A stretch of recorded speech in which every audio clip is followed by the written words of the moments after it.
Abi hayat cennet ekan kuchağı. Kevser ekan bulog'i. Cennet ekan bağı.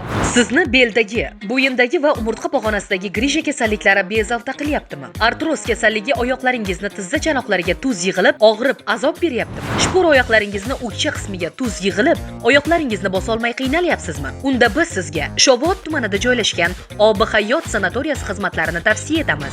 Men Shovotdagi Obi Hayot sanatoriyasiga keldim. Belimdagi grijam oyog'imga qattiq og'riq bergani uchun shu sanatoriyaga geldim. 850 metreden çıkan suvları var ekan, shulara cho'mildim. Yine masajdan olib turibman, Xudoga shukr.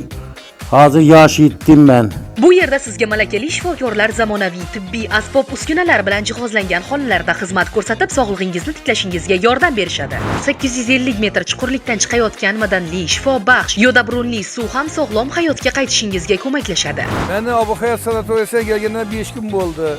Özbekistan boyunca hemen sanatoriye vardım. 10 yıl içinde ayakım bastırmayın kaldı. Ki Obi Hayot'a geldim. Adamla yaxşı da bayttı. Şöyle gelip 3 günde yaxşı oldum. Ben Moskvada edim. Moskvada şunun güçlü şamallaş, ayaklar ağrıkı bilen. Barmağa yerim kalmadı. Hayat Obi Hayot'tayken Obi Hayot sanatoriyasına geldik, şifa taptık. Ming şükür Allah'ıma. Bu yerda tashkil etilgan tuz, g'ora, nafas yo'llari, allergiya, insultdan keyingi holatlarni yaxshilaydi.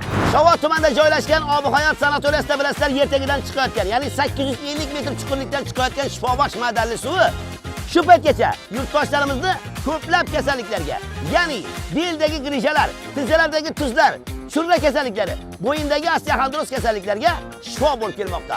Obi Hayot sanatoriyasidan yurtdoshlarimiz uchun yana bir ajoyib yangilik.